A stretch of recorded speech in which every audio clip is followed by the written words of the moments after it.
Mabuhay and welcome to ASEAN Today. I am Naomi Tiburcio of PTV4 in Manila. Selamat berjumpa lagi. I'm Raissa Chentami of the Indonesia channel in Jakarta, and this is your weekly look at the dynamic Southeast Asia region.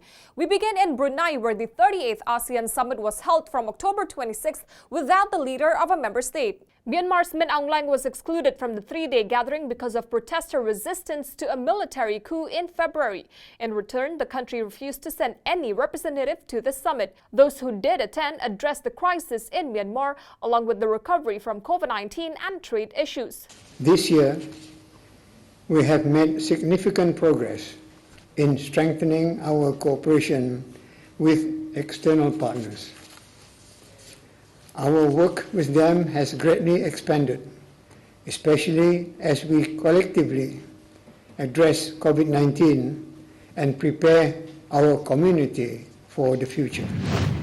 Dalam menghadapi pandemi sekarang ini, kita tidak hanya ingin pulih kembali, tetapi kita ingin mencuri kesempatan dalam pandemi untuk melakukan reformasi struktural, untuk pertumbuhan ekonomi yang inklusif dan berkelanjutan di kawasan ASEAN.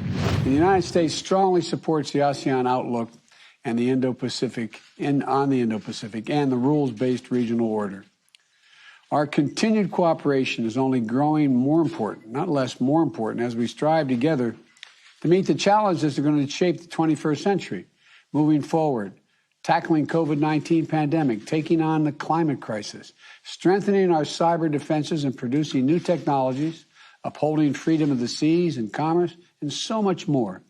The 38th and 39th summits were held simultaneously and virtually because of pandemic concerns. Before the summit proceedings, major political news came here in the Philippines. President Rodrigo Duterte announced his retirement from politics, a surprise move that fueled speculation of a presidential run by his daughter Sara Duterte Carpio. Duterte made the announcement on October 2nd, saying just the month before that he would run for vice president in 2022.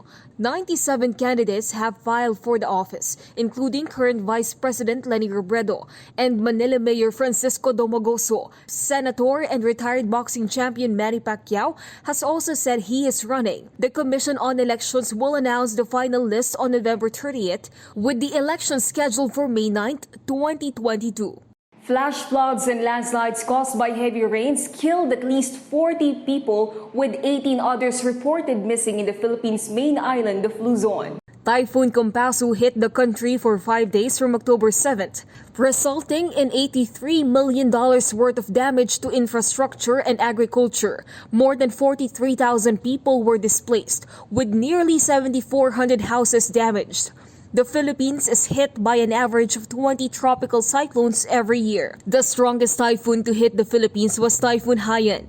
It killed more than 6,300 people in November 2013. 3 people were killed and 82 others hurt when a 4.8 magnitude earthquake hit Indonesia's resort island of Bali. Nearly 2,000 houses were damaged by the earthquake on October 16th. It was centered in the northern part of the island, away from heavier population centers. The tremor struck just as the island began to reopen to tourists. It triggered landslides and cut off access to at least 3 villages. Houses and government facilities were also damaged in Trunyan and in Kintamani villages, popular sightseeing destinations. The region that was home to some of the COVID-19 pandemic's early success stories is now recovering from a massive Delta variant surge. But with vaccination campaigns gaining momentum, a number of countries here in Southeast Asia have begun reopening their borders after 18 months of travel restrictions. More than 80% of Cambodia's eligible population have been inoculated. The country has been planning for a November reopening for vaccinated travelers. The country had previously been open only by pre-arranging a visa at the Cambodian embassy, passing a pre-departure PCR test, and going through a 14-day quarantine at a government-approved facility.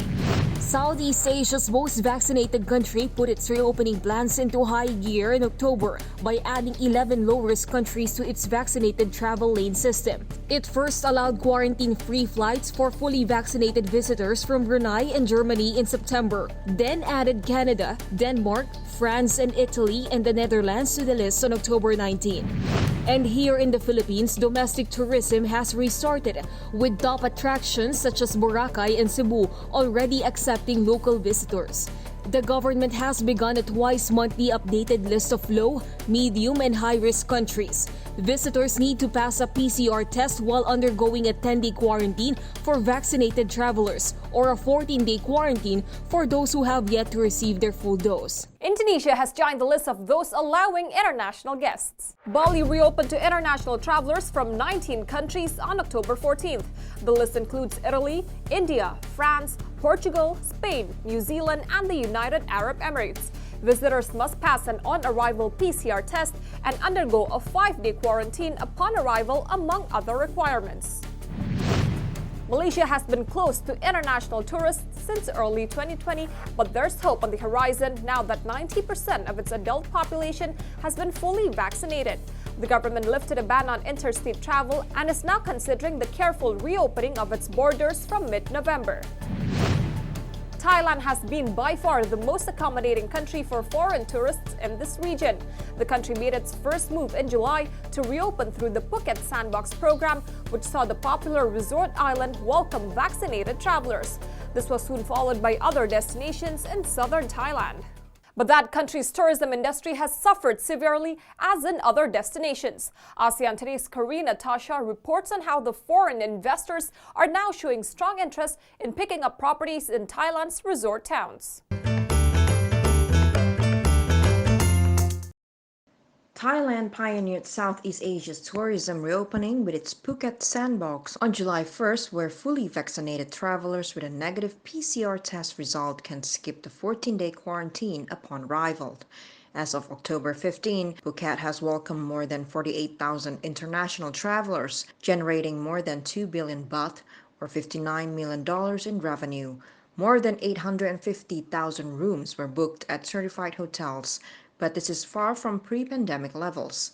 The Top View Hotel in Pattaya has weathered multiple crises since its opening. But hotel owner Som Kwan Sateo says he isn't sure he can make it out this time. I still have to pay off all the loans, and it's reached the point where I don't have money to pay the loans anymore. It's difficult. I have begun talks to sell my property to Chinese investors. The city of Pattaya had been the 19th most visited city in the world. It's now become a ghost of its former self, with rows of empty streets and shuttered businesses, the result of a struggling tourism sector. The hotel industry in 2020 suffered an unprecedented decline in business volume, reflected by a 70% year-on-year decline in revenue. The average occupancy rate slipped to less than 30%. International arrivals may reach just 1 million this year, a fraction of the 40 million arrivals the country welcomed in pre-COVID times. Still, foreign investors are being enticed to the region with the hopes of a future recovery. We continue to see a healthy level of inquiries from foreign investors. We started to see more from Chinese investors. In fact, this year and next year, we'll start to see more larger transactions. And I feel, we'll probably see a 20%, 25% increase in terms of overall volume. Since the start of the pandemic, around 50% of Thai hotels have closed. If the pandemic enters a third year, many hotels in tourist towns could end up in the hands of foreign investors. We reached the worst of the worst. So we've rock bottom. We've been informed that there are a lot of people shopping around. I think that's because they view Thailand as a potential in the future. I'd still like to see Thai businesses stay in the hands of Thai. Many industry experts believe Thailand's tourism industry is resilient. They hope the sector can return to its pre-pandemic glory sooner rather than later. Karina Tasha for ASEAN Today. More ASEAN Today is coming up shortly. A Filipino journalist is one among 2 Nobel Peace Prize winners this year. We hear from Raissa on her fight for press freedom next.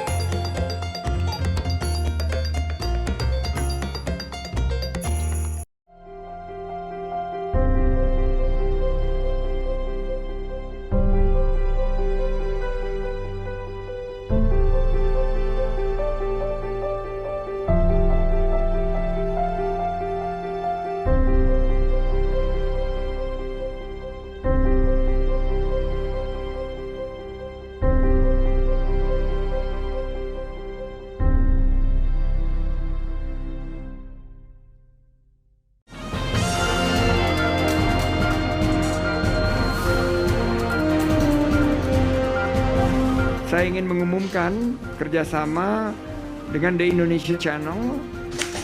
Saya mendorong semua entitas untuk bergabung dalam upaya ini dengan mempromosikan produk dan layanan mereka di platform digital yang unik ini.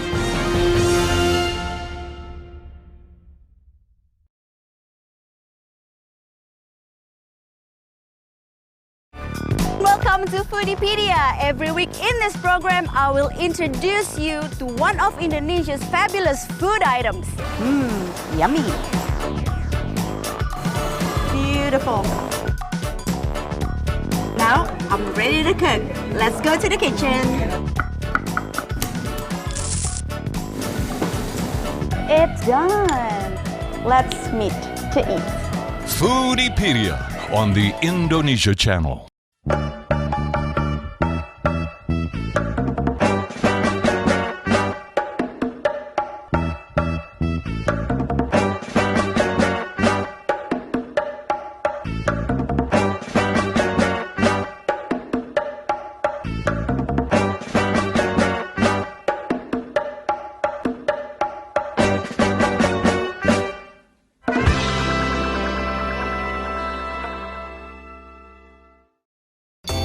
I'm Trần Minh Ngân of VCCTV Netviet in Hanoi. I'm Thairat Thomya of Thailand's Thairat TV in Bangkok. I'm Monica Sambodet from the National Television of Cambodia in Phnom Penh. I'm Raymond Go of Malaysia's TV3 in Kuala Lumpur. I'm Glenda Chong of Singapore's Channel News Asia. I'm Raissa Chentami of the Indonesia channel at the ASEAN Secretariat in Jakarta. This is your weekly look into the dynamic Southeast Asia region. ASEAN Today on the Indonesia Channel.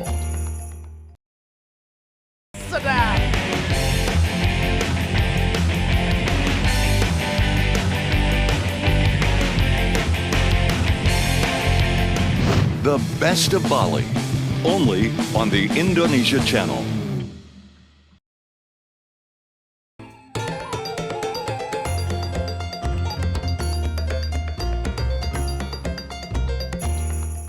You're watching ASEAN Today. I'm Raissa Chentami in Jakarta. And I am Naomi Tiburcio in Manila. The CEO of the Filipino online news site Rappler was a winner of the Nobel Peace Prize in October, along with Russia's Dmitry Muratov. Maria Ressa has been a target of criminal charges and subject of numerous arrests for what she says has been the pursuit of truth. I was actually on a panel for Southeast Asia, the three news groups, one in Malaysia, one in Indonesia, and us in the Philippines. And we were talking about independent media and how we could survive this time period. And all of a sudden, in the middle of the panel, my phone, started ringing. I quickly messaged and muted because I saw Norway there. And I thought that maybe they were calling to tell me that, to tell me who the winner was, that I didn't win. And then as I listened to the voice, I just I thought it was ironic that I kept using speech to say I was speechless. I just kept repeating it. And then after that, I went back on with the other journalists who were watching. I had to stay quiet about it for like 10 to 15 more minutes. And then when the news broke, the anchor announced it, and it was like a journalist's celebration, which is really who this belongs to, right? The last time a journalist won a Nobel Peace Prize was 85 years ago. And over time now, I kept thinking, this is really why now? And it's because of everything we are facing. The last journalist who won this languished in a Nazi concentration camp. The biggest game changer is technology. And by shining the light on journalists now, we've lost the gatekeeping powers to tech. But the hard part is that tech has taken the revenues, but they've abdicated responsibility for protecting the public sphere. So I hope what this means for journalists around the world is that we gain greater protection to be able to continue reporting the facts and holding power to account. We're frenemies. Rappler is frenemies with Facebook. We were alpha partners with Facebook in the Philippines. And I think part of the reason that we were able to to warn our public in 2016. In 2016, I wrote a piece. It was part of a 3-part series that talked about how Facebook algorithms impact democracy. We could see it coming. We gave the data to Facebook. We continued to gather data. What our data has shown us is that when you put facts at the same level, when these algorithms treat facts the same as lies and actually prioritizes the spread of lies, what you do is you break and shatter the shared reality that is necessary for democracy. So what Frances Haugen said is not allegedly. The disinformation networks have taken over the information ecosystem on Facebook in the Philippines. And what we've seen is that it isn't just local, it's connected globally, right? In 2018, we showed the link to Russian disinformation networks, to the IRA, and to the alt-right in Canada. And just in September 2020, Facebook did the 4th takedown, where they took information operations from China, which was at that point creating fake accounts and using AI-generated photos for the US presidential elections. But here in the Philippines, where it was most successful, it was already campaigning for the daughter of President Duterte for president. Our elections are in May.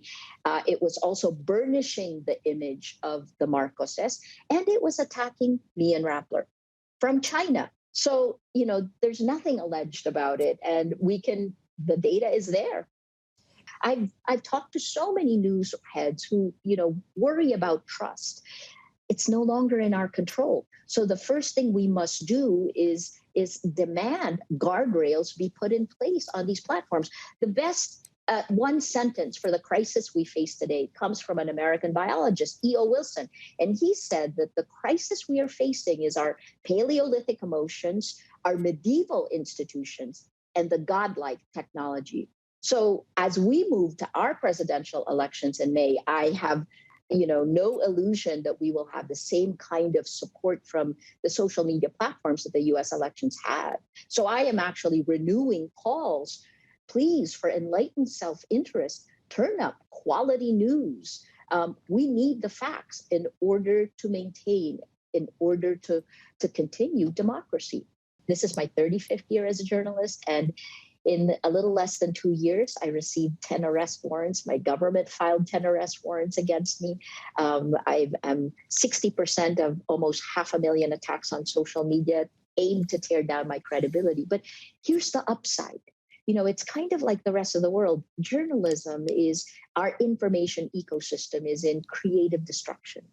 As the old world is being destroyed, the new world is being created. So this is an amazing time. I just wish that it wasn't demanding so much from journalists. And I think that's what the Nobel Committee saw. So we sacrifice to get through this time period.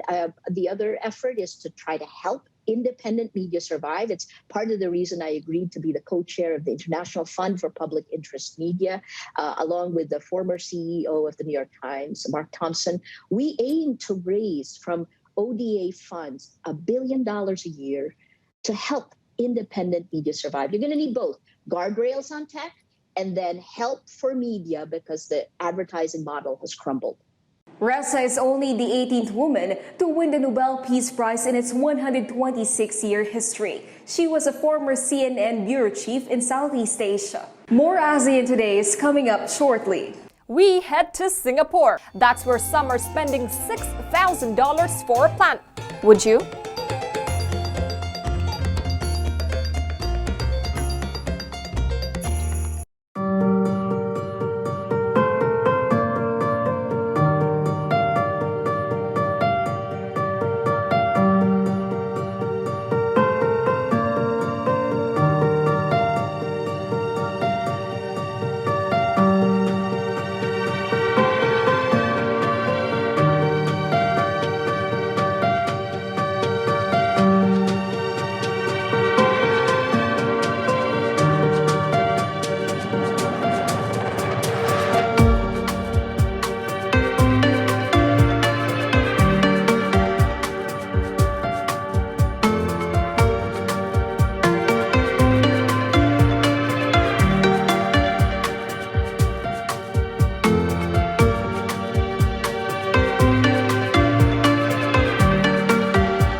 Caitlin Turner, and welcome to Yoga Bliss. Dropping your hands to the mat, just step it back and out and up to the sky.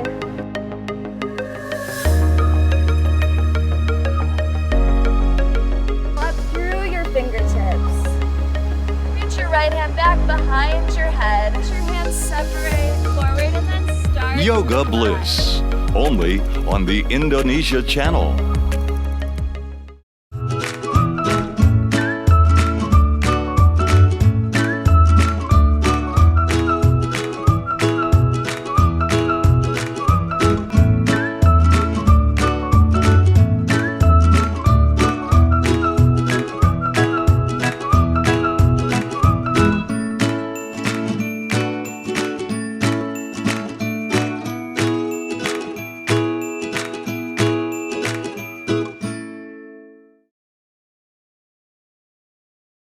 What's up, iPoppers? It's me, Arjuna Glenda, and you are watching iPop Playlist.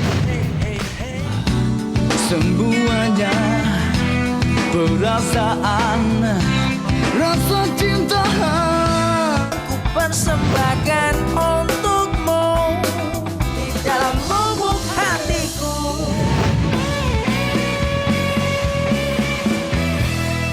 Tolong lihat aku dan jawab pertanyaanku. Ditunggu, bagaimana dengan pacarku? Ku tak mau selingkuh, karena itu bukan gayaku. Denganmu.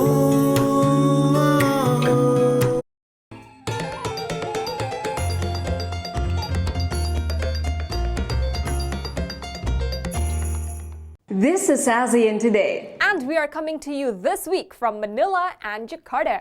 High-end collectors usually invest large sums of money on art or luxury brands. But a new trend driven by a combination of social media, pandemic-related lockdowns, and working from home has made collectors in Singapore spend lavishly on plants. ASEAN Today's Aisha Nadira explains why. A nursery in Singapore is now catering to a diverse clientele. From customers looking for cheap houseplants to hobbyists willing to spend tens of thousands of dollars on a luxury selection. Behind the shocking price tags are an increase in demand, driven by collectors who don't mind spending big for unique and highly sought-after plants. So basically, prices of plants have increased so much over the past year and a half. Some of them have increased tenfold. Some plants online are going for like 50 over 1,000 Singapore dollars. Among the popular luxury items are philodendrons. Originally from Brazil, the plants can sell for as much as $30,000 for the color variation on its leaves. Jason Fo and Grace Oh went from having little interest in gardening before the pandemic to becoming the proud parents of more than 300 plants. Like new parents, the couple had to rearrange their house and their lives to ensure their plant babies thrive. So we started making a greenhouse cabinet like this, where it's high humidity, or we have to hang our grow lights to make it bright enough and with enough ventilation as well. So we install fans and stuff like that, just to accommodate the plants that we want. So far, the couple has spent more than $36,000 on plants, including their most lavish purchase to date, a $5,800 Monstera. I feel very therapeutic, I feel very good, very satisfying, especially when I see them grow. And some plants doesn't do very well, but after a while they revive and they grow. Jason and Gray say the number of people investing in gardens has risen exponentially over the last 2 years. They also expect trend followers to drop out post-pandemic, but to them, their plants will remain a top priority, as they plan to continue to grow their green family in the years to come. Aisha Nadira for ASEAN Today. Here are several events in the ASEAN calendar. Street dancing will highlight the Quinta Flores Festival from November 3rd to the 5th in San Carlos, Philippines. The Chiang Mai Loy Krathong and Yipeng Festival will take place from November 17th to the 20th in Chiang Mai, Thailand. And the Singapore International Film Festival will run from November 25th to December 5th. Petaling Street in Kuala Lumpur is best known as the heart of Malaysia's touristy Chinatown, where decades-old businesses still open their door, and the area is waiting to welcome visitors once again, as ASEAN Today's Fauzul Azim reports. Every major city has its own Chinatown, and Kuala Lumpur is no different. The most famous street in this destination is Petaling Street, the Chi Chiong Kai in Cantonese. The street is famous for its market, which sells everything from cheap knockoffs to fresh flowers. It is a must-see spot for tourists from both Malaysia and abroad. In 2003, the government spent 11 billion ringgit or $26 million to transform Petaling Street into a pedestrian shopping arcade. It installed China-style arches at the two ends of the street and a green translucent roof to cover the roadway. Despite being strategically located and accessible through all the city's rail lines, such as monorail and LRT, the COVID-19 pandemic hit businesses here very hard. Malaysians hope that the lifted travel restrictions for those fully vaccinated can help boost business here again. Tourism is about mobility, about people moving. No movement means no income for the people. The unprecedented situation, it is very challenging to us. I'm quite excited about the fact that we can travel now interstate. However, I hope that people will follow the SOPs and be cautious, because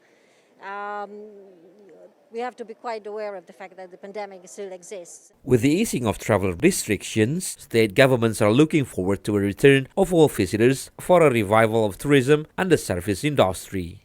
These murals depict the daily lives of Chinese settlers in the 1960s, which shop owners hope will again be the backdrop of selfies and photos. Fauzul Azim for ASEAN Today. We like hearing from you throughout the ASEAN region and the world. All of our episodes are posted on YouTube, so check us out there if you can't find us on your local TV channel.